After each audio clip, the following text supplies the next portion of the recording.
call us to order. This is the City of Westminster Historic District Commission meeting for August 5th, 7 p.m. I'd like to start with our statement of authority. The Westminster Historic District Commission derives its authority from Chapter 164, Article 9A of the City Code, which is authorized by the Maryland Code Annotated Land Use Article Division 1, Single Jurisdiction Planning and Zoning, Title 8, Historic Preservation. The qualifications of the Westminster Historic District Commission are on file at the City Administration Building, 56 West Main Street. The file is open to the public. I want to take a quick head count of who's here. So I see Kevin Wegman. Yes, present. Present. And I see Aaron Burrows. Present. And there's me. So that's just 3 of us. And we're waiting for Steve until we have a quorum, I take it.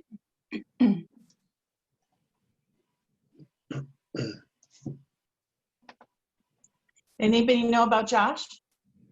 Yeah, he told me he was not able to attend. Okay. There he is.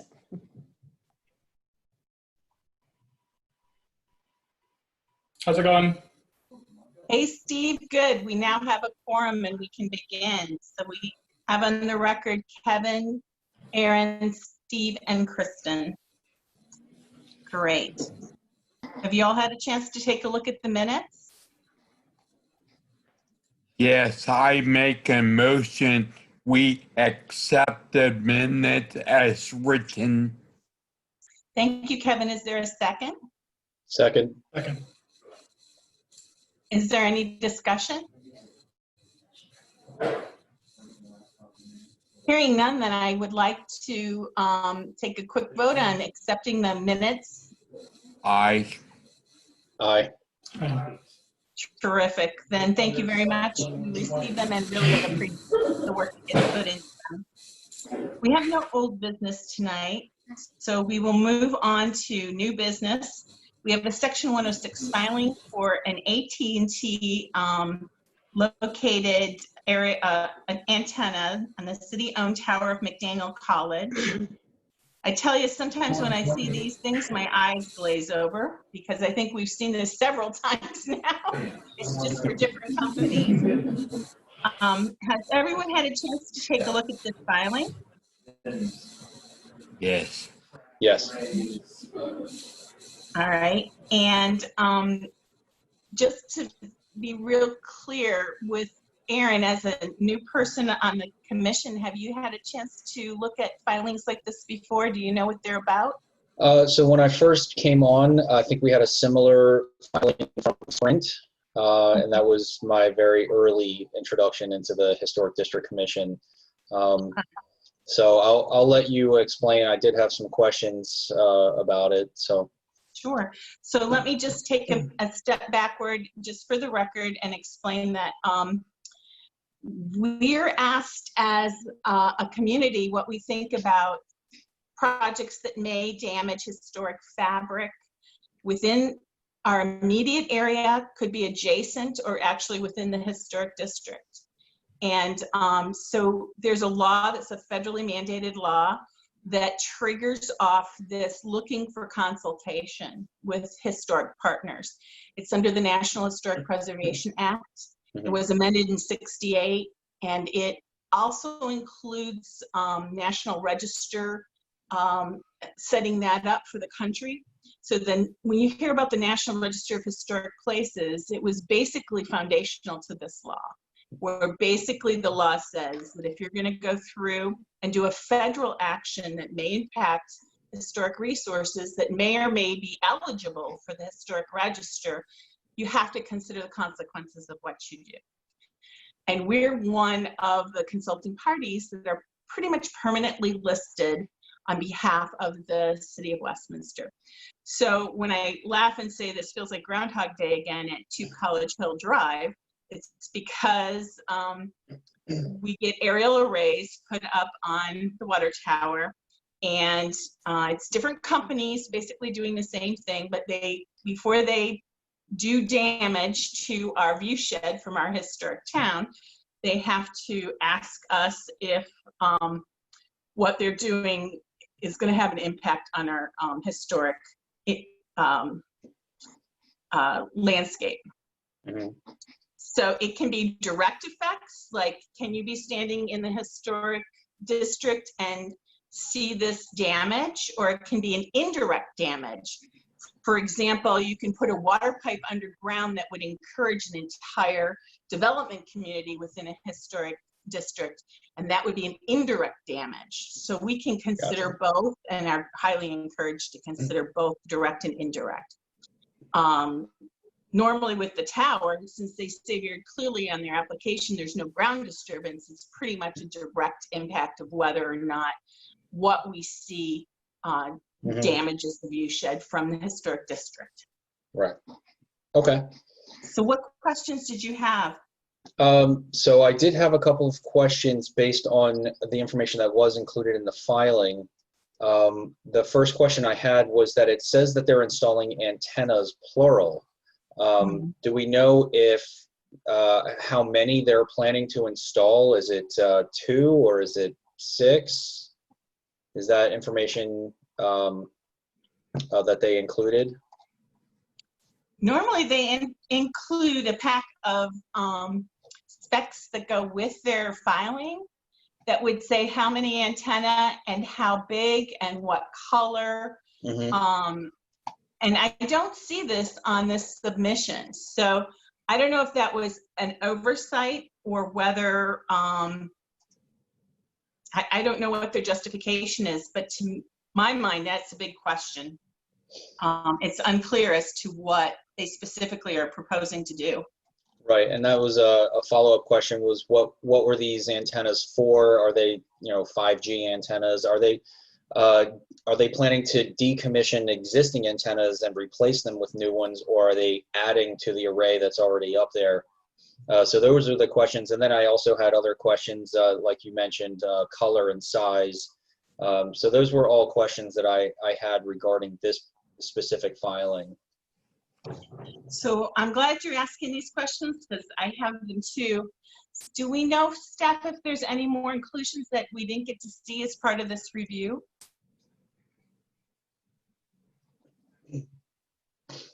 This is the filing that the city received, and I was just looking at it. I don't see where any of those questions are answered there. Yeah, I don't see any link where they would have said online they hosted specifications or, any of the normal documentation we normally get. In fact, this is simply an agency announcement. How did we get the pictures and all that with the staff recommendation letter? The pictures are from kind of, I should say, stock pictures, because we have a picture of that tower and then obviously that location. I received this last Thursday, and I did call into Anissa at her DC phone number, and I had to get a response because I would like to have had some of these questions answered as well. Yeah. So essentially, this is just an agency notification. This isn't really a request from the developer or the person proposing the project to us. And although this notification gives us an opportunity to ask for more information, it does not, in my mind, meet the standard of providing us with the backup information that we need in order to derive whether or not there's an impact. Looking like a chicken. I agree. Yeah. Did I hear anyone else speaking? Well, we can then request additional information from them. We can acknowledge we got a notification and we need more specific information. So Sandy, will you be able to draft a request? I can sign it Absolutely. if you'd like. I think we need to ask for the specifications of the projects. I would like to also see what mitigative efforts they're taking. Like Aaron mentioned, are they taking any other antennas down? Are they working towards disguising the color of the antennas? You know, sometimes they take advanced mitigation measures and you don't even know that, you know, they really wanted a 100-foot antenna and they chopped it down to 50 because they think we would want it more. So any mitigative measures that they've already taken in consultation with historic parties? Yes. I did read over Aaron's questions. So I'll use that. And they were very valid, good questions. I'll use his questions when I do get in touch with this. I'll send her an email as well. Yeah. I mean, normally we get a On behalf pack of them. facts, and we usually make Dean do all the work. That's fine. I'm learning too. And if I could, the reason, and this was my call to put this on before tonight, the reasoning is because with telecommunication FAA standards, we're limited time frame. So I didn't want to give any impression that we're holding anything up. So at least coming before you, if we have additional questions and requests, we can at least as a jurisdiction show that we are processing this. That it's not. Absolutely. I just didn't want to hold on to it for a month. Because again, with FAA standards and limited timeframes, I didn't want to get caught up into that. Yeah, normally we have 30 days to review a submission. Sometimes it's 45 days, depending on what kind of impact they're having. And normally it's up to them to tell us that they think there's no effect or no direct effect or no significant impact. And usually that agency has to state they agree. The FCC should be saying they agree with the submission. So they don't even say that. They just are making an announcement. They're not saying that, hey, this is a project with no problems. So this must be very, I don't want to say premature, very new in the process for both the FCC and the developer who's making the proposal. Okay. But you're So not, on that path, Mark, of not wanting to be a burden to our community, if there's some sort of time constraint where they sent us the package and it got lost in the mail, I think that we could be flexible enough to review it quickly and have an intermediate meeting if it's necessary. I think we don't have to tell them that because we have the incomplete information. But if they end up, saying in good faith, we've got the tracking number, we sent it to you, it was received on such and such a day, I think we should offer that as a support to our community. okay, absolutely. Yeah, and I agree. I'm a little new to this too.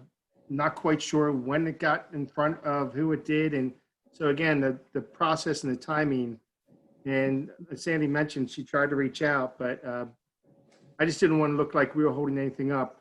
So if we ask for additional information, at least we demonstrated we're processing it. And Mark, to that end, I did have a question. It says the notification date in the filing is, it looks like July 12th of last year. So if 2019. yeah, so if like with FAA time, crunches, as you explained, is the fact that it was submitted over a year ago going to play into that? I would think so. And it's a FCC. I apologize. Chris, okay. I said FCC, okay. And I apologize for that. Again, that's a good question. Typically, jurisdictions have a certain timeline to respond for telecommunications. So again, all good questions that we'll be asking as well. But again, I just didn't want to look like we were being that there could be a timing issue. Well, especially, Mark, when it says it's part of a positive train control subject to expedited treatment under program comment. Yeah, and it's 2019. So I actually was wondering if that was somebody's typo. If it's Or cut and 2019, paste. Yeah. Yeah, they were using like an old document or something and accidentally kept 2019. Yeah. Well, what makes me laugh is that I worked under some of this expedited train control stuff about 15 years ago. So if they're still using that authority, they're pretty darn slow. This was back when I was working on these projects. So we do need some more information, I think. And I don't think it would be out of line to be sure and request that, because we don't have a basis for agreeing with them that this is no problem, move ahead. Okay, Um, I will take so, Madam and Chair, the on behalf other of thing the- too the other thing, Sandy, that might pop up is because we've seen a couple of filings from other telecom groups for that same location, maybe it was something that we somehow commented on last year, and then that company sold off the right to AT&T, and now they're Okay. touching base again and saying, is this still okay? I mean, it's possible this is the remnant of some project we've already reviewed once. I It can, certainly feels like we've already reviewed it, right? I think I've seen this 4 times. Right. To that end, the last one we reviewed, which I think was for Sprint, maybe. Yeah. I believe at the time we were discussing some sort of permeable camouflage material that would be installed around that antenna. Where did we end up with that, and what portion of the tower does that cover? Do we know? I honestly don't some- remember. I would just say, to my memory, I thought we had talked about just camouflaging the actual antennas that were going up. I don't remember doing any of the permeable requests for any permeable surfaces. They took exactly what you had asked them to do regarding the color and brought it to Sprint, and they were moving forward with that. Okay. Because I guess my only point here is not, since I clearly don't remember exactly what we talked about, is more that, as we continue to review these, if we can be sure to include in our recommendations that they are consistent in terms of color and presentation with the other installations there. That there have been, I believe Verizon has already done this and Sprint has already done this. So, as AT&T undertakes this process, I'd like to include in our recommendations that they match as closely as possible with the other companies, so that there's not only not a as minimal of a visual impact from the independent project, but also as minimal of a visual impact from the contrast between the projects. I think you're right, Aaron. I really agree with that. But I think that unfortunately it becomes incumbent on us, because they don't have any relationship with previous companies necessarily, or their previous requests. And it's unlikely the SHPO is going to tell them. So we're the ones who are going to have to dig into our files Sure. and look and see what we said to other FCC projects, just to make sure we stay consistent. So, well, at this rate, we do this every 3 months, so we should just come up with like a form that we can stamp. there has been a spate. We did do some arrays earlier that were not. They were, FCC, but they weren't at the college. They were sprinkled throughout some of the streets off of Main Street. And I think that was one of our most successful reviews, because the first project that was offered to the commission, maybe Kevin remembers, it kind of looked like an umbrella with all the fabric stripped off, and it was just this kind of ballooning out antenna. And then we asked him to modify, and they sent us 3 examples we could choose from, all 3 of them different, and none of them explaining how they were better or worse. They just said, well, we've done these before, but they didn't really say they were willing to do those. What we finally ended up with looks pretty good, and I would challenge you to find them throughout the city. That would be a good scavenger hunt, because they boxed them down into looking like just long rectangular tan cylinders, and they put them up high enough on existing telephone poles that if you're not looking for them, you don't see them. And that's exactly the kind of thing we want to end up with. Right, and I So think to me, that was successful. It Yeah, I took a think while. that's- It was painful. Yeah, and that was when I was looking at this filing, I was wondering what the color of those antennas were going to be. I mean, it's not out of the realm of possibility to put a big stark white antenna on top of it looks like this water tower is either like a pale blue or an off-white. So yeah, I just wanted to make sure they were matching the color of the water tower. Kind of blend in as much as possible. I mean, if you look at you drive by this water tower, you can tell it's crazy how many antennas are on top of that thing. But yeah, as visually unimpactful as we can get, that's ideal from a historic perspective. Absolutely. That's what we would recommend, I'm sure. All right. Well, Sandy, keep us apprised and let us know what our applicant actually has to say to us. They may not be used to communities even commenting, because lots of times silence means okay. So no, that's not good. We want to be sure to let them know we're interested and we still exist. And that was my concern. I didn't want it to pass through without at least coming before the HTC, even if we missed it, or if the timeline ends shortly, at least we can provide comment back.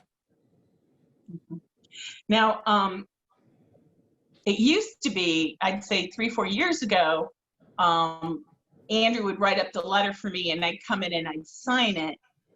I think recently there was a concern by the city lawyer that like all correspondence had to come before the commission. And Mark, maybe you can help me clarify. I just felt like that really unduly constrains us, but as long as this is not a decisional letter, it's just requesting more information. Is there a way we can just do that with me and Sandy without stepping on the commission's prerogatives? I think the big thing is having the ex parte communication between HTC members outside of an open hearing. So if it's just you coordinating with Sam, I think if the HTC was to give you that allowance or permission essentially to do so, I think you're just acting on the wishes of the HTC. And again, just highlighting what was talked about today. I'm comfortable with that. I'm comfortable with that because again, you're acting in the best interest of HTC and we're not adding anything new or having discussion about it. So can I ask for a motion for someone that I can be delegated to work on this? I'll give you a motion that what we have discussed, if you, as the chair of the commission, converse with staff members to write a letter, I think we should approve it. Second. Do I have a second? Second. Good, good. Then we can discuss the limits of my power. So we'll just keep it to an informational request and the kinds of specs information that we asked for today. Sound good? Yes. And I'll work with whoever has time to work with me. You know, I don't know if Andrew still does letters. Sandy, are you the one who's going to be working with me? Oh, I'm so sorry. Okay, good. It's you and I will be working together. Yes. And do you guys have like a stock signature on hand for me? I think you might. No? I'm not sure. We'll check with Andrew. Okay. Some of my other groups I work with, I have a little signature that I've sent to them, so they have a nice crisp copy and they just edit it into the letter rather than making me run downtown. I think I used to like to go down because I like to visit Andrew. I don't think we have one of those. Only reason why is because one time when I think I was trying to save you a trip to the office, we didn't have one. All right, well, I will be sure and leave you guys 1 or 5 or whatever you need. Because I mean, you know, as long as you get the email approval or whatever, verbal approval, it should make life a Sure. little easier. So, okay, good. All right, so I got a heads up from Mark that we had a couple other pieces of business we should cover tonight. So Mark, would you like to propose what we were talking about an hour or 2 ago? Okay, there's 2 things we're looking at. I'll start with the standards of renovations. So recently we've had some issues with signage downtown, and the standards of renovation are primarily guidelines. The only true regulatory power or information is signage for downtown, that they are subject to signage because the zoning ordinance specifically references the standards of renovations for signage. The issue we're finding is that it seems the majority of the businesses downtown may not be meeting these standards of renovations. And unlike other documents, like the landscape manual, you can do a modification either through the director, or the planning commission, same with the design manual. There's the ability, there's a next step of what you can do outside of it versus a full-blown variance to the Board of Zoning Appeals, which, as you can imagine, might be costly, especially when it requires that you hire an attorney to go before the BZA. So the thought process was looking at a possible modification allowance for the standards of renovations, I apologize, for signage. And it could be limited, but the thought was to bring that back to the group as a discussion if they'd like to. For that concept, it may be the HDC, it could be the director, it could be the Main Street manager, just an entity that they could have as a modification. And if they failed that one, they could certainly then take it to the BZA for remedy. But just in a cost-saving effort, and again, more business-friendly effort, allowing some level of modification. And again, and Chris and I talked a little bit about this, it doesn't have to be a full-blown modification. The Planning Commission allows modifications for signage, but they cannot go beyond a certain amount. So again, there can still be limits to what that modification can be, so we can maintain some level of consistency. So that's the first item I wanted to bring to your attention as to whether you'd want to hear that back and have that discussion, because that would mean changing the actual standards again, adding some additional language. So that's the one item. If you want to talk about that first, or do you want? Yeah, let's sort of flesh this out a little bit. So we have had some sign standards for a really long time. And to be honest, it was a little surprising to me to find out that so many of our downtown members were not really following the signage rules, and that may prohibit them from other types of changes because they're found out of compliance. And, you know, to me, I kind of feel uncomfortable a little bit about this because we want them to be within compliance. To me, that would be the ultimate goal, is to have our historic district having everybody within a certain level of compliance in the sign rules that we've had for at least, I don't know, 20 years, for as long as I've been on the commission. And I can also see Mark's problem with people having something urgent they want to work on, but they don't want to have to go back for all their tenants and fix their bad signs. So I can see a role for some sort of mediated step before going to the BZA. Mark, do you have some suggestion? I mean, I think we'll have to flesh it out and come up with a written procedure for next meeting, but it seems like we should have some basis for that drafting over the month.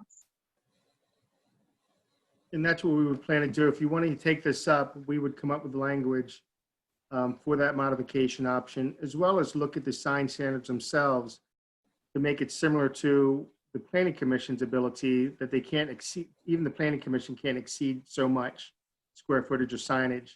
So maybe it is simply allowing a range, and a modification may not be necessary, but I think being that that's the only regulatory power in those standards. And if they are too strict, as you can imagine, it could make things difficult. Because Chris, as you and I talked, there might be a very nice window display that would fit for that building and for that facade, but can't because of the standards, and they have no avenue other than that variance request. And me personally, I'd rather put it in the hands of the Historic District Commission, somebody whose best interest is to maintain the downtown and compatibility and everything else, then take it to a group outside of the HDC. So that's the other element that it adds, that you're adding a step. So it's a little bit more beneficial. So one thing I can see as an advantage to this sort of thing, a stepped approach to a variance request, would be if somebody comes up with something truly awful, like my favorite example is the big pink T-Mobile sign that was promoted on Main Street. We would at least have a place on paper to object if they did go up to another level of decision-making. And we would be able to discuss it. And if we were to say, we just don't see this as something that's good for the historic district, then it would at least be recorded and give another level of government something to consider. Mm. I kind of like that idea of catching it before it goes to a higher level. What do other members think about this? So is the process right now that when they need the planning commission to make a modification, do they just approach the planning commission, or do they approach a staff member in the planning department? How does that process work for the planning? It would be staff. So the site plan would come through this process for review, where we look at parking, landscaping, facade, design, and signage too, if they're proposing signage as part of that site plan. So if they're proposing signage that exceeds what the ordinance allows for administrative review and approval, they would have to go to planning commission, ask specifically a modification for an increase to signage. But again, they cannot exceed a certain amount. So it gives some flexibility, but at the same time, it's not too excessive. Well, I mean, you said that the ordinance is based on the standards for renovation, correct? Only for downtown. So other districts, everything outside of the downtown has standards in the zoning ordinance for signage. It's right. The standards of renovation are specific only to downtown. So I guess my point is that for our purposes, it's, we're working off the same standard. We have two different lenses that we're looking at it through, but to me, I don't see any reason why it couldn't mirror that process for downtown review exactly.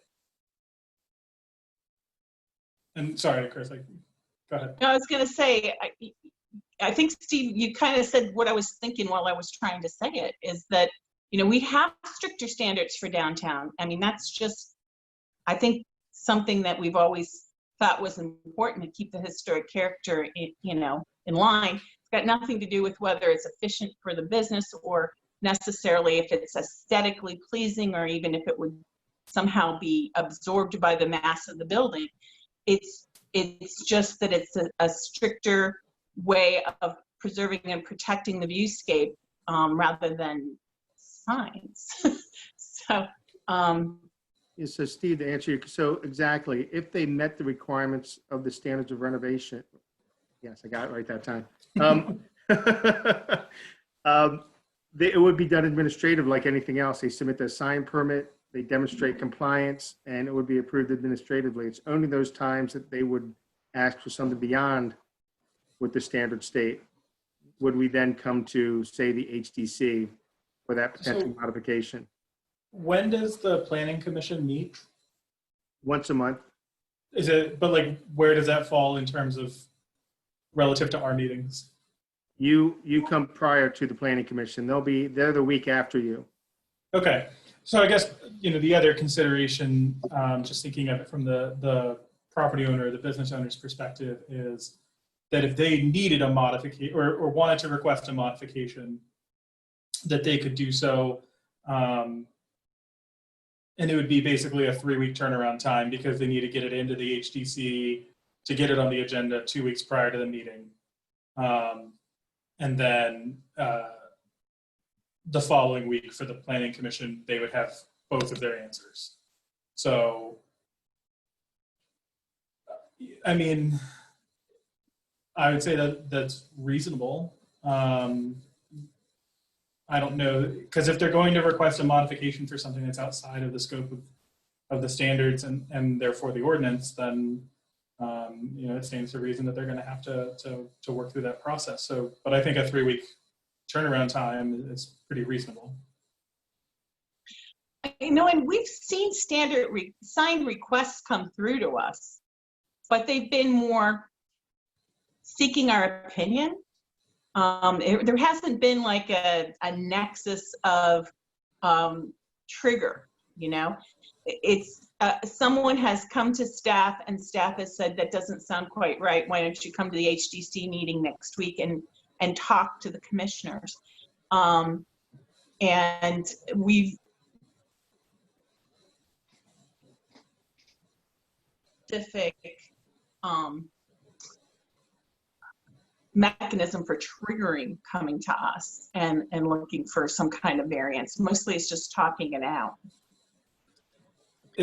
Is there a feeling that there's going to be a significant influx of these reviews based on the number of businesses that are may or may not currently being in or out of compliance? Potentially, yes. Okay. This came about, a business was trying to locate or is locating in a building that has 4 other tenants, and they did the right thing. They submitted the sign permit. We did our job. We went and looked into our records as to what has been approved for the building, because again, every building has a limited amount of square footage allowed for signage.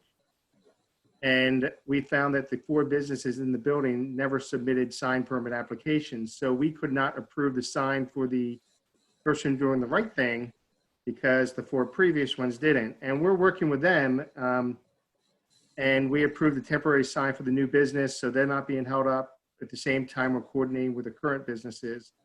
But we're finding with those submissions, come into compliance again and submit the sign permit, it looks like they do not meet the sign standards, primarily the window signs. Mark, that sounds like a good way to go, though, to not penalize the guy who's doing the right thing, but to get the other 3 back into compliance. And that's what we are. But as you can imagine, the issue we're going to have if somebody has that sign up, even though they did it illegally or didn't do it properly, having them amend or change their signage, you can only imagine is going to be an issue. I imagine it could get sticky, especially if there's 3 people who've been there for some time. They may feel entitled because of the length of time they've had their signs. I can think of a couple right now that are totally out of line. Yeah. And have been for a really long time. And I think that's where, if we can, and maybe if there is this influx or this, even if it's just this one multi-tenant property, that we can collaborate with the Planning Commission to take care of this. I know that we have our purview and the Planning Commission have their purview, and at the same time, we're also trying to be sensitive to the fact that we're working with businesses that are struggling during a very difficult time. So, if there's a way that we can balance ensuring that everyone winds up compliant at the end of the day with being as helpful and, I'm just going to leave it at helpful with the process as possible, then, I think that would hopefully serve the best interest of all parties. If there's someone that has a sign that's so wildly out of compliance that they have to go before the BZA or they have to make alterations to their sign, that's a different story. But, if these are signs are nominally out of compliance, then if we can address it with a prompt modification from the HDC and the Planning Commission, then I think that's what we should do. And I also think that we can at least hold a line and say, any new signs need to be within compliance, and then we work on the old guys to get themselves into compliance, rather than saying, 3 bad guys, well, the 4th guy gets to have as much or more. You know, that in fact, 1 new good guy streamlines through, but the other 3 bad guys, we come back after in a friendly way of saying, you know, there's better ways to treat the historic districts and be a good neighbor. And that's what we're trying to do. Again, I think our job is to bring people to compliance, not to fine or go after people. It's bring them into compliance, work with them, take some time to get there. That's fine with me, as long as we're getting closer to compliance. So Sandy is going to reach out to the downtown businesses, just a simple reminder that, hey, by the way, you do have signs on your business. You were required to get a sign permit, or any new signs need a sign permit. Hopefully that then maybe starts people contacting us and working with us for compliance. That is also good, being proactive. The one sign I can think of, I think, is the Jesus Saves Bookstore. Like, that is wildly out of compliance. And it always has been. I mean, it's been up there for a long time. I don't think, however, it predates our sign restrictions, but that one is really bad. That's the one that pops up that makes me think, oh, we don't want any more like that. And All right, I'm sorry, I was just going to say, in the case with the one we're working with now, I would say none of the signs are bad in any way. It's just they just meet the lettering size. Might be too high, too tall versus what the standards allow, but nothing that's so out of the norm of downtown or bothersome in any way. I think they all look nice. It's just they just don't meet the design standards. well, I guess I'm looking for direction from the other commissioners that we work with staff this month to come up with some sort of mechanism we can review for next meeting. And that mechanism would be to approve a way of working with our business partners to get them into compliance. And if new businesses come online and have signs within compliance, that we can be sure to work with others who don't in the same structure. I don't know, that sounds a little confusing. Anyone else want to take a better whack at it?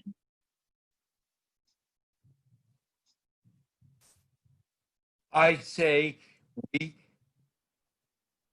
commend the new sign persons and stress to the others to be respectful of downtown historic district and work with them. Like Steve said, I think a lot of businesses are struggling, period, with this virus.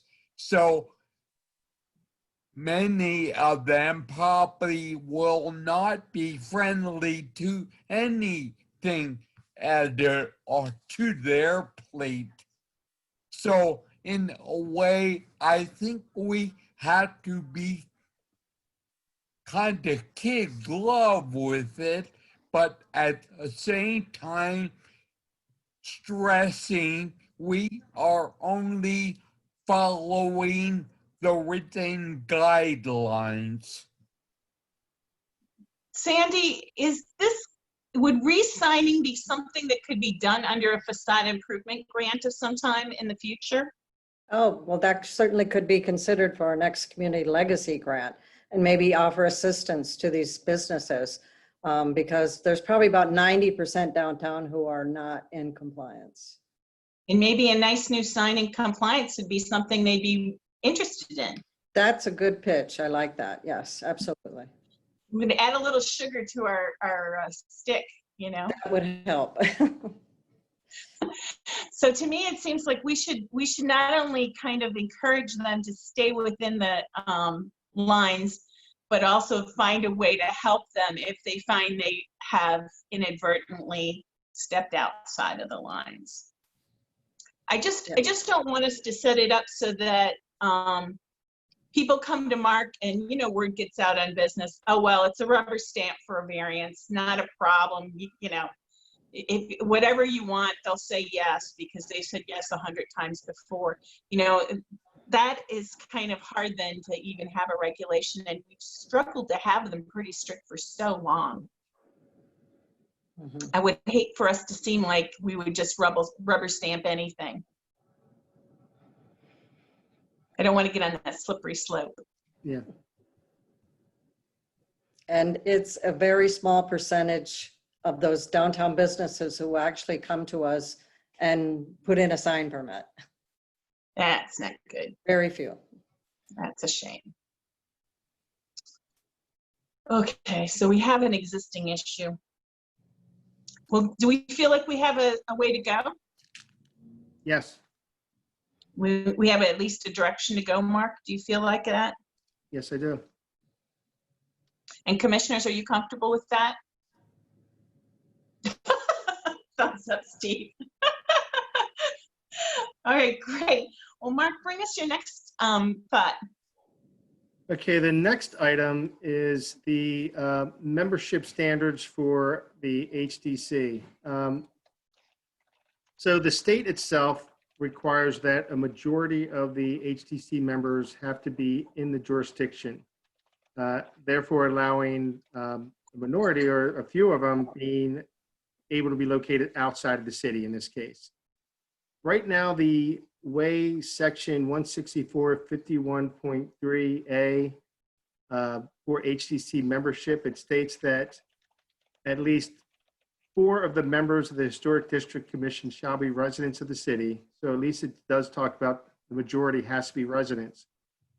But then it goes on to say that the remainder of the members may be non-residents, but any member who are not residents of the city shall be the owners of real property in the city. So you have that standard that you have to be a property owner at the minimum. We were looking at, well, one, dropping the at least 4 members down to 3 members, because as you know, we're dropping the membership to 5 versus 7. So 3 would be the majority of the people having to be in the city itself. And then as far as owning property in the city, we were looking at expanding that to property in Carroll County, therefore allowing a larger pool of people. Chris and I talked about this. The one thing that makes HDC a little bit different than Planning Commission and BZA is there are standards as to what an individual should be following or the knowledge they should have to be part of HDC. So the hope is that you're still getting a qualified person that is interested in historic district and preservation. But again, just expanding the pool of people we could have as members. And just as a side note, this would certainly open up the door for Dean to be able to be on the on the HCC if he chose. I'm sure, as Chris pointed out, maybe he's taking some time off to himself, and that's fine. But it certainly does open that door up for him. So I've kind of been around for the previous situation when Dean moved out of the historic district but remained in the city. We made arrangements for that. Then he moved his home from the city historic district outside of the city by 2 properties, but he owned a business in the historic district, so we adjusted the ordinance so he could stay on the commission. Now he no longer even owns property within the city. And, you know, to me, I guess I've always felt pretty strongly that a commissioner should live in the city if they're making decisions about city tax dollars. And, you know, the optimal commissioner is someone who lives in the historic district understands historic properties and, you know, even has a little skin in the game. It would be great if they would have applied for a historic tax break and know what they're working with. Aaron, I'm not exactly sure, where do you live? I moved to, I guess it's over by the old Wakefield Valley Golf Course. My wife and I bought a home there in November of 2018. So are you in the city or? So it is Westminster proper, Good. but my property is too new to qualify as historic. It was built in 96. Oh yeah, it's way too new. Yes. And Steve, But I know I you. did look into that when I was talking with, I had talked with the mayor about becoming a member of the Historic District Commission, and I was looking at what I could do for my property too. Like, as you said, put skin in the game. Unfortunately, the property I have is just it's too new. And Steve, you do live in a qualified, certified historic property. At last I knew. No. We're What, jumping did the you gun though. Yes, I did. We're jumping the gun though. Well, I can see the historic mantle behind you. You must be someplace nice. I'm still in Westminster. And I can certainly save this for commissioner reports if that's preferable. All righty. And I know where Kevin lives. And I live right off of Main Street on Church Street. So, but at any rate, kind of getting back to the whole flavor of it all, it's a matter of really wanting commissioners who, you know, are able on a moment's notice to run out and take a look at a property when someone submitted an application. And we used to do this a lot more. We would actually pre-meet with people who applied, walk around their property and hear why they couldn't put the air conditioner behind their houses, you know, why they wanted it on the side of their house. And we would sometimes even step through their properties and talk to them about what else we could help with. So I don't know. How do you feel about that, folks?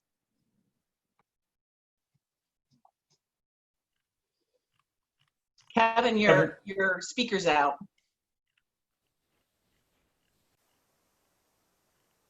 How was that? That's better. I can. Thank you. Well, I think it is more about the person has knowledge of historic properties. For a long time, I was on the Carroll County Historic District. We had jurisdiction of Uniontown, and I went off it about 2 years ago because I thought there should be more commissioners that lived in Uniontown to be a part of it. And I didn't live in Uniontown, so why would I subject others to my ideas? I didn't have anything in town, so part of me is conflicted whether you should live in. I like that we have a majority living in the city of Westminster, but I also think we have to, I like when others have an historic opinion about things and they may not live in a city. So you're saying they'd have to have outstanding qualifications as a historian, preservationist, someone who served on a historic district board before, something that would bring them, you know, if they lived in the county but not in the city, they'd have to be a subject matter expert of some sort? Well, I don't know about the word expert, but have some experience that makes them bring into the table some good opinions that maybe all of us don't know about. And one example would be maybe they are very versed in telecommunications.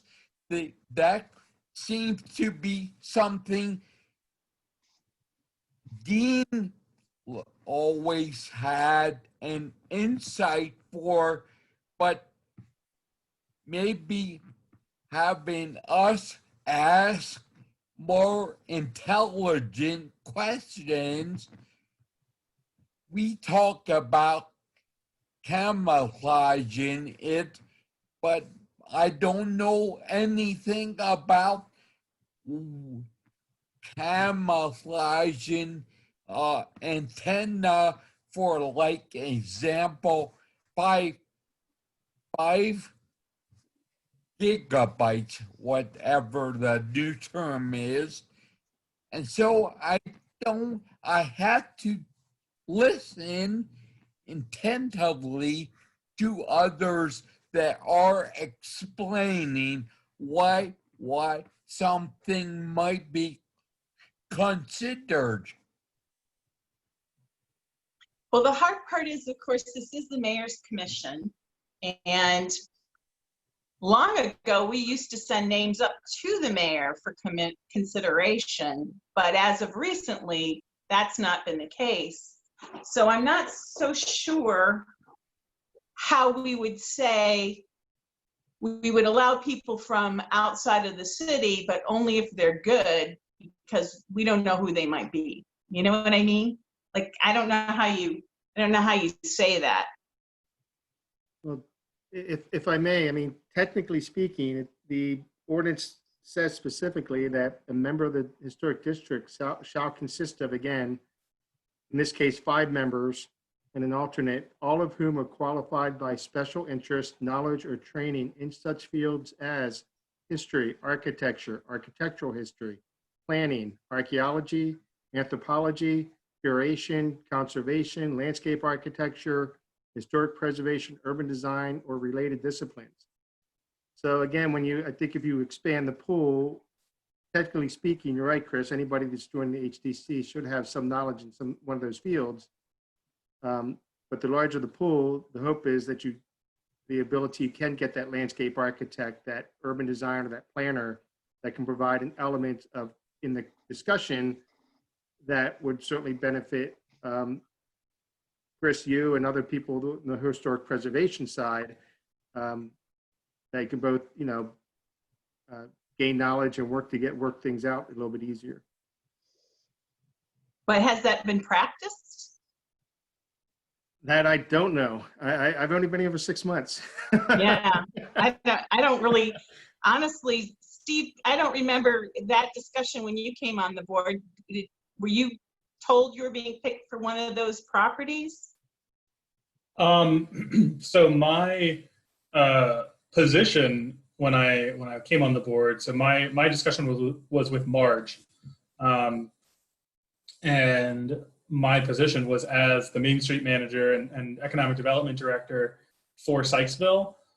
So I was deeply involved with their historic district commission process and the community development process in that historic district. So, that was discussed that was why, in addition to then, that was when I bought the house at Bell Grove, was in that same time frame. So that was discussed.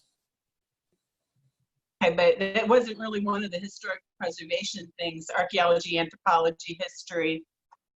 The Main Street program is a function of the neighborhood revitalization and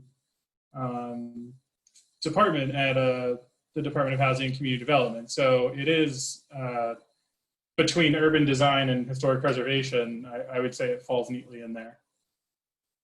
And Aaron, was that discussed with you at all? It was not discussed in that language, no. So my conversation with Mayor Dominic were more informal. I had communicated an interest in becoming more involved in the city I was living, and he and I had more off-the-cuff conversations about my personal interests, and he felt that Historic District Commission was a good fit for me and that I could contribute. And as Kevin mentioned, my area of expertise and what I do on my civilian job is telecommunications and network engineering. So I do have some scale of urban planning.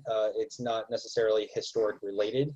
But again, looking at everything that we're doing here through a historic commission eyes or lens, as Stephen put it earlier, it's helped me, driving down Main Street, just have a different eye and perspective of looking at things, even from a communications perspective.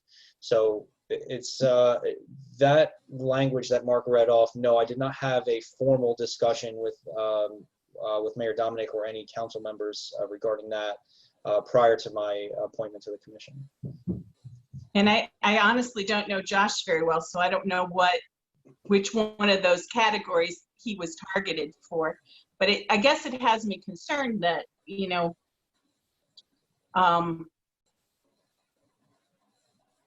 that we continue, working towards that particular language and having people who are vested in the city at least as a step along that way. Yeah. I mean, I know somebody right now who could easily step onto the commission.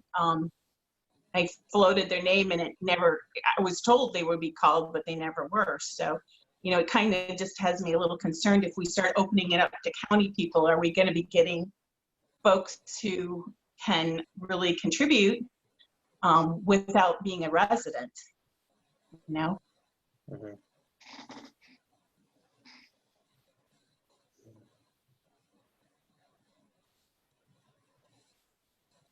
So do we have any other input? Can we move this idea along at all?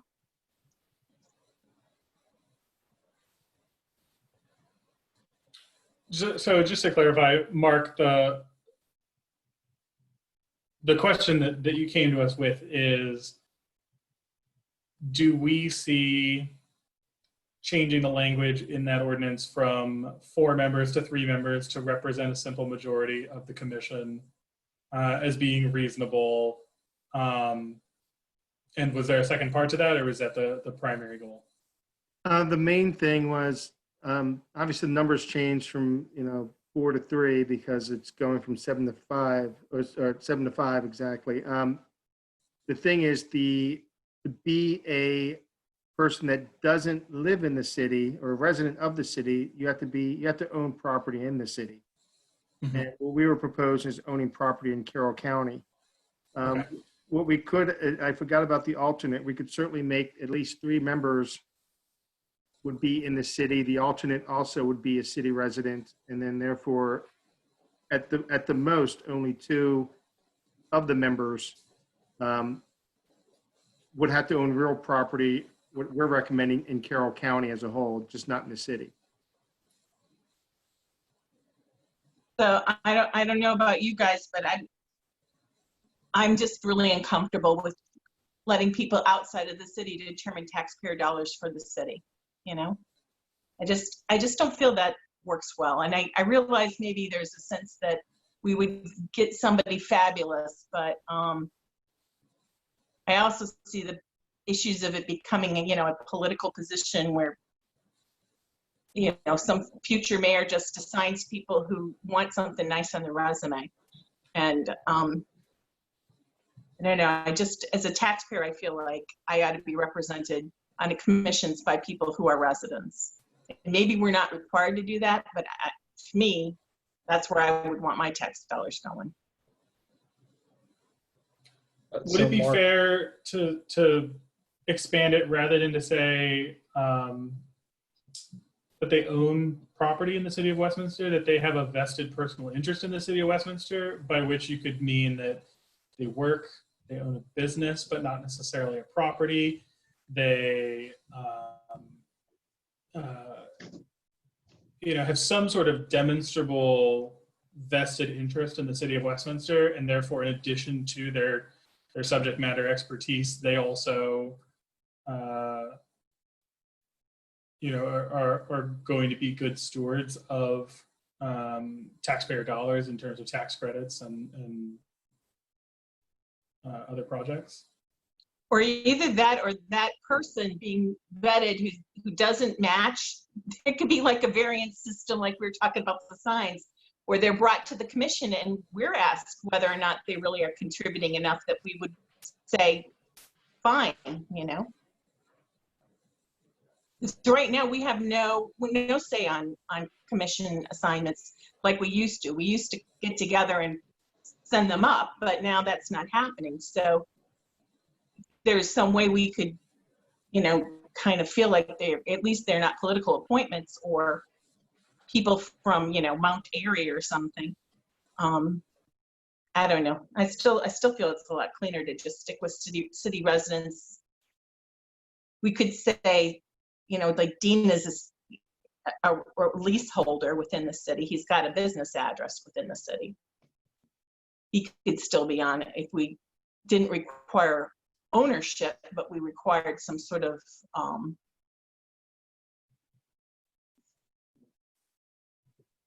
business address or address of, leaseholding address, something like that.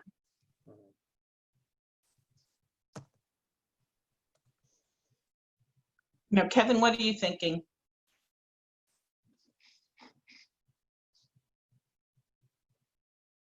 Kevin, you're I on can't mute. hear you again.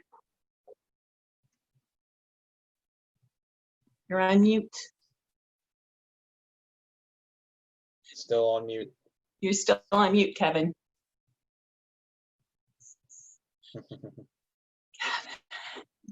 You're on mute. There you go. There you go. I like your idea, Chris, about owning a business in downtown and may not live here, but at the same time, I understand your feeling about city tax dollars, that you are invested in the city because you live in the city. I understand that completely. I would only say we maybe let people that own property in Carroll County, if we down the road felt we could have a good number of people to be on the commission, and part of me doesn't feel we are at that problem level yet. Yeah, to Kevin's point too, and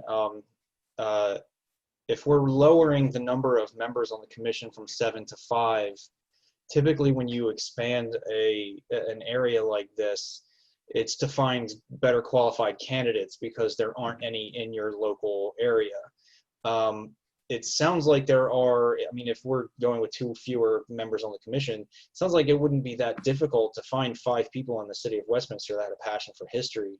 So I don't know, and I'm kind of with Chris on this. I think putting someone, and I know that there's there's other exemptions to these types of things, but when we're approving tax dollars for a particular city, and we're trying our best to kind of encourage and enforce rules and guide people a little bit,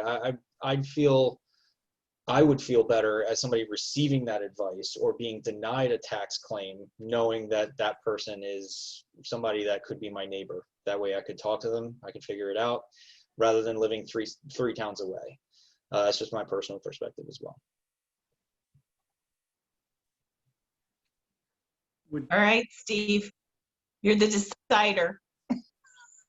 I mean, I guess I'll go back to my point that I think you can be invested in the city, and I mean substantially invested in the city without necessarily owning property in the city.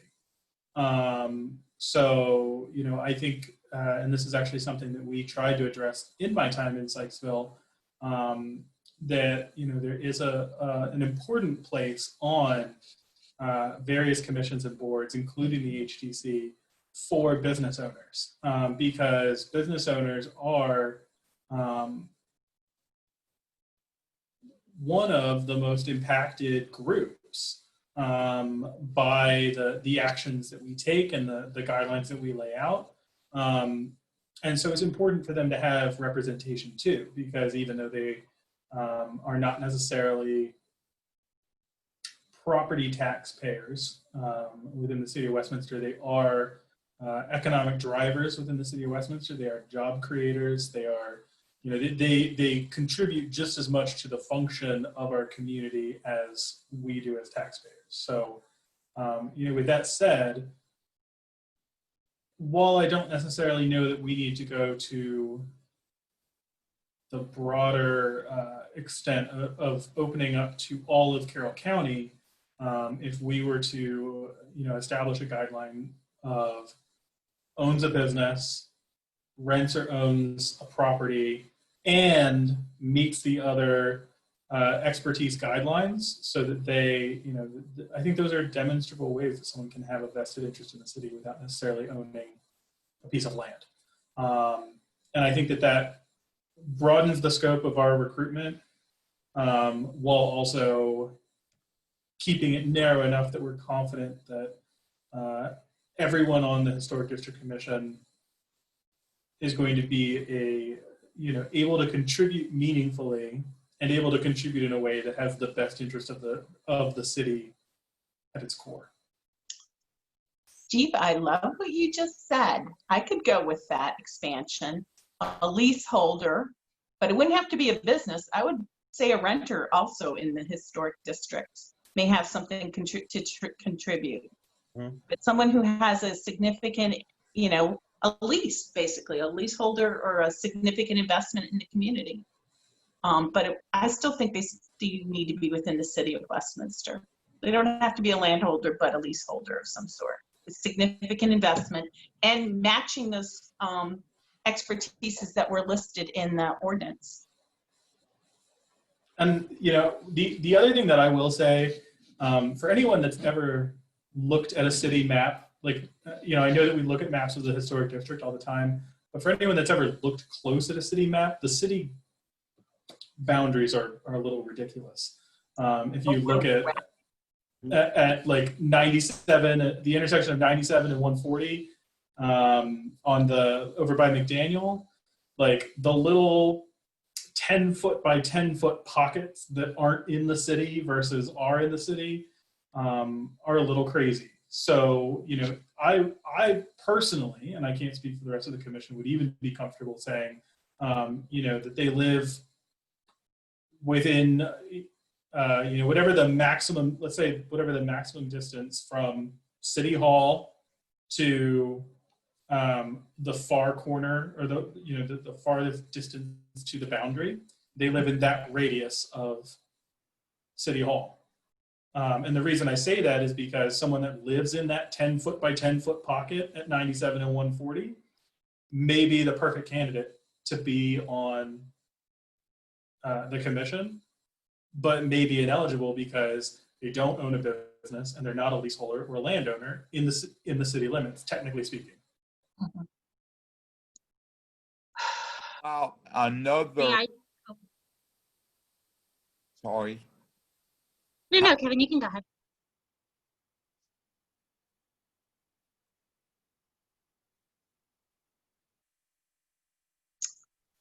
All right, Aaron, do you have anything to add to us? No, nothing further other than the comments I've already made. I will say that I did like Stephen's comments about business owners and leaseholders being economic drivers in the city. I think that's a valid point. I was just gonna bring up, if you were looking for other actual like geographical boundaries. We do have our ultimate growth area that surrounds the city, and so it's not very far away. You know, you're not going to Mount Airy or to Manchester or anything. It's within around those boundaries, kind of like the same places that Steve was talking about, where those boundaries get kind of weird. So I was just going to offer that as a suggestion if you're looking for another geographical way, you know, for people not necessarily in the city, but they do shop at the city. They do, you know, many go to school, you know, different things. So they also have a vested interest in the city, even though they're not necessarily in the city. And we have shared, all those properties have a shared commonality between the city and the county, because we have to work together for like land use for those properties and things like that. So it was just a suggestion. And many of them are in our water and sewer service areas too. And you know, I will tell you the example that I'll give is, so, you know, I'm again was going to mention this in my report later, but so I no longer live at Belgrove, and I live off of William Avenue, which is near Hoffman's. So I can see the city limits out my window right now, because they are you know, less than a block away. But someone like me is excluded from participating in the commission under the current guidelines. Okay, how about another situation? I don't know, can we say 80, I'm picking 80% of the commission owns and lives in the city to be on the commission? Or another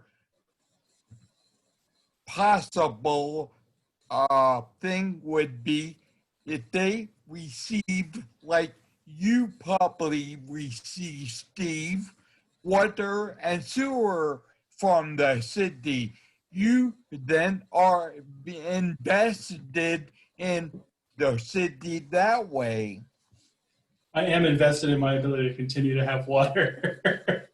Well, you no, I'm teasing, Kevin. know, I understand. To talk, I have all the ideas.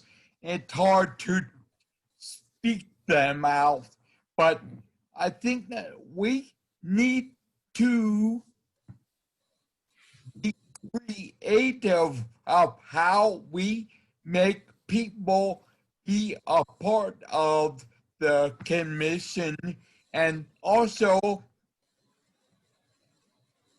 Well, I think I got to agree that we have to be welcoming and creative, but I think that there is a list of candidates out there. I don't think that there is a lack of candidates. I just think there's been a lack of receiving those candidates that have been offered. And to me, I just get more and more uncomfortable by watering things down to the point where you just have to be able to pass through Westminster to get to your job.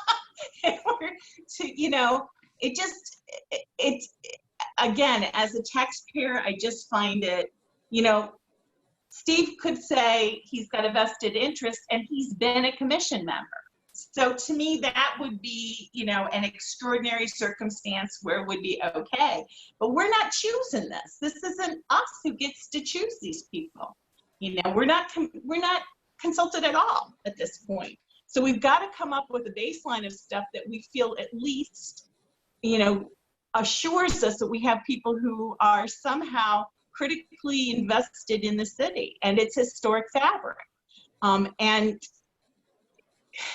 you know, widening up the pool when I'm not even assured that we don't have a pool, to me just seems a little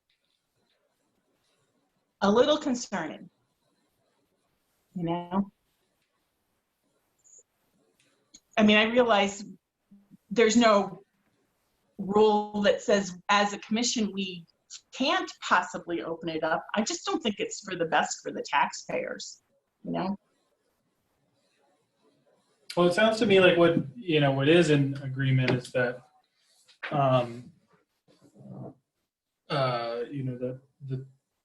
the terminology could be changed from owns property within the historic district to owns or leases property or owns a business in the historic district. Would that be fair to say? I could go with that. That's a significant investment. Again, Steve, again, right now it just says own property in the city, doesn't specify you're in the HDs, in the historic. Sorry, yeah, my apologies. So owns or leases property within the city or owns a business within the city. Owns, lease, rent. So again, that gets that vested interest in the city, that you are coming to the city, actively participating in the city. Yeah. Okay. That makes sense. And further, I would personally recommend, and I won't speak for the commission, and I won't belabor it any further, but I do want to go on record while I have the ability to do so, as recommending that any vacancies that do appear on the Historic District Commission, that there is a consideration made that at least one member of the Historic District Commission should either be a small business owner or have a vested interest in the economic development of the community. Vested professional interest, I should say. Okay, well, how are we feeling for consensus here? Are we there? Steve's nodding his head. Kevin, are you there at consensus? Yes. Aaron, I can't see you on my screen. I'll have to believe you or thumbs up or thumbs down. Yes. Okay, good. So Mark, do you feel like you have something to take back? Absolutely. Thank you. I have a family emergency. I'm sorry. I have to drop off right now. I apologize. Thank you all. Thank you Thank for you. what time you had. All right. So that was harder than I thought it was going to be, but I think we had to really think about it. I think that's good. I think thinking is a good thing that commissions should do frequently. Let me pull up my agenda. I think we're towards the bottom where we're just going to talk about commissioners and staff. Is that true? I believe so. Good, because I am. Yes, we're down to Historic District Commission and public comments. Great. Okay, so it sounds to me, Steve, like you have something to spill. Let's start with you. Spill the tea, buddy. Okay. Well, first of all, so I want to apologize for not being very present over the last 2 or 3 months. I was, so as many of you know, I work for the Small Business Development Center. Previously worked as the business consultant for Carroll County for that organization. And so worked very closely with our Main Street managers and our other economic development partners to support small businesses and entrepreneurs countywide. In light of the economic impacts of coronavirus, about 2 months ago, I was tapped to take on a new program for our statewide organization. And so the Small Business Development Center received funding through the CARES Act to augment our services and provide additional services statewide. And so I, at that time, stepped in as the program director for all statewide COVID-19 relief efforts for the SBDC. Yeah, so it's been a incredibly busy few months, and I only expect it to get busier. So with that in mind, and with the other piece of my announcement that I've sort of dribbled out throughout the evening, that I no longer live at or own the property at Belgrove Square that I lived in and owned previously. That in addition to not having the bandwidth necessarily to commit to the HTC as much as I would like, I'm also technically ineligible to continue to be a member of the HTC. And so as that is finalized, and as I get the chance to spend this last meeting with you, I did want to make note to the commission, and I'll certainly send an email to Mark and Sandy and Andrea and Chris, and include Joe on it as well, letting you know that it has been a wonderful 4.5 years of service alongside you, but that I have reached the decision, partially by will and partially by default, that I have to conclude my time with the commission. So. Well, Steve, thank you for your service, and I'm so sorry you're leaving Belgrove Square, because I know you put a lot of love into that house. You know, nobody fills out a tax credit and hasn't had a lot of blood, sweat, and tears spilled on their house in just filling out the application. So thank you so much. I very much appreciate the time you did give us. Volunteers are the backbone of our organization, and I don't know if we hear thanks enough to them. But it's really important to recognize that the time and effort that people are putting in. So thank you. We haven't always been 100% eye to eye, but I think we complement each other. Strangely, I agree. I agree. All righty. Well, do we have anything from Kevin? And you have to unmute yourself.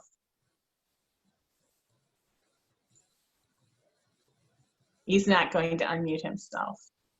He did, and then he clicked it back on. I think he said he has nothing to say. He has nothing He's got further. nothing to say. Okay, Okay. leave him muted. That's okay. As for me, I have not had too much to report on. This COVID times has been really rough, and I've had to put so much of my energy into the Historical Society because, you know, having to close our doors, we're financially beyond stressed. It's just horrific to see what happens when a museum shuts its doors.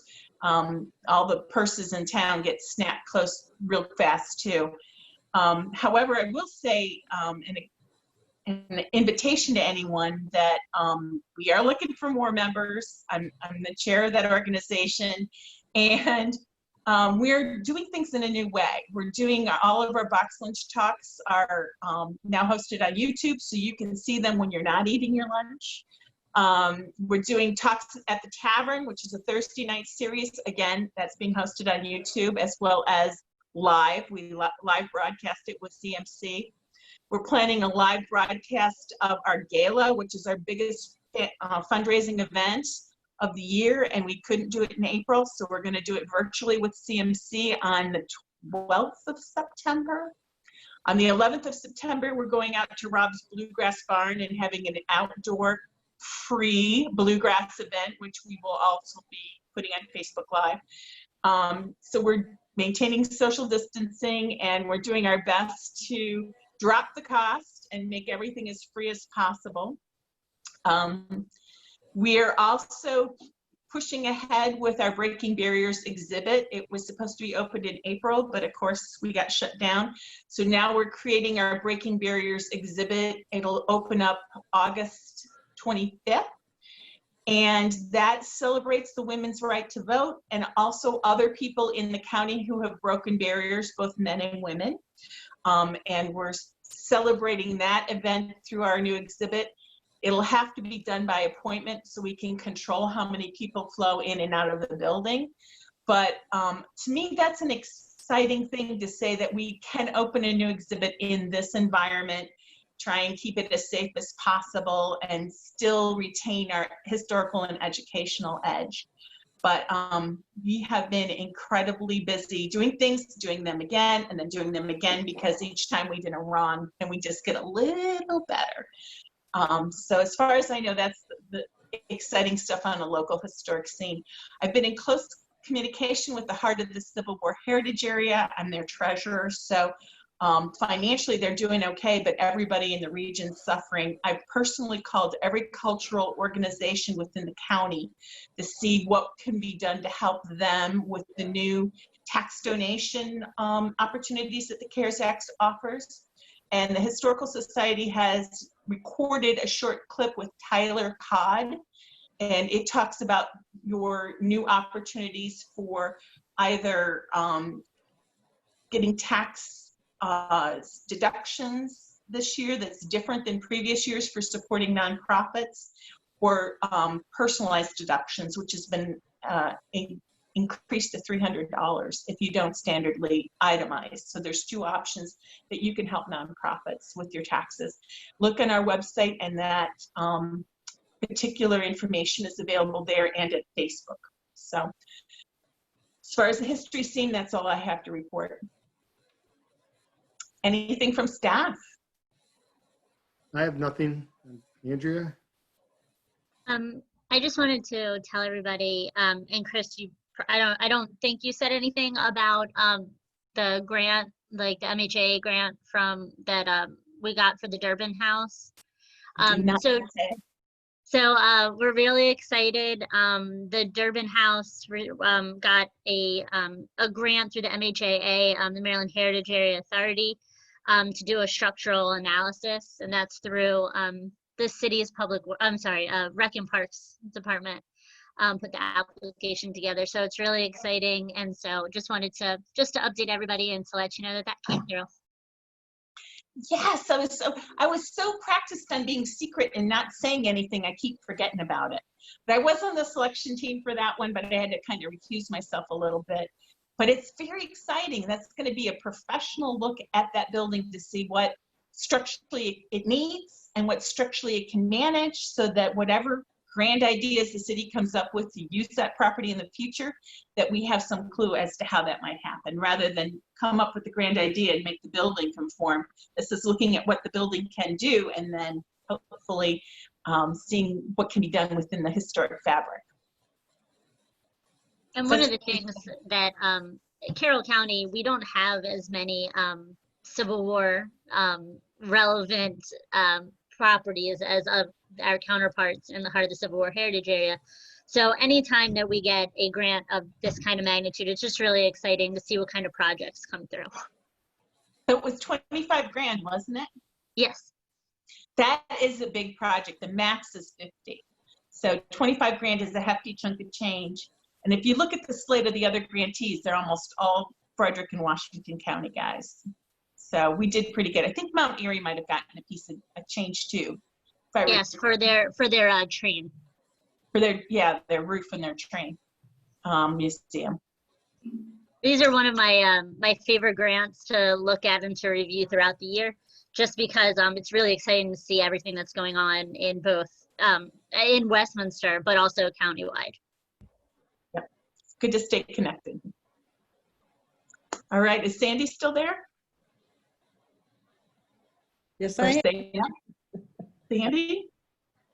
I was going to mention the Durbin House, so that's already been said. I have nothing else. And Sam, anything from you? Just a reminder for anybody listening that if they want to submit comments, they should submit them to planning@westgov.com in order to be considered. We did have a comment pop up on our Facebook live feed, but unfortunately we can't add that into the record because it was not submitted prior to the meeting. So again, anybody listening, if you would like to submit any comments, please do so at planning@westgov.com. Okay. All right, good to know. Huh. All right, well, thank you all. Steve, thank you especially. Don't be a stranger. Come visit us. We'll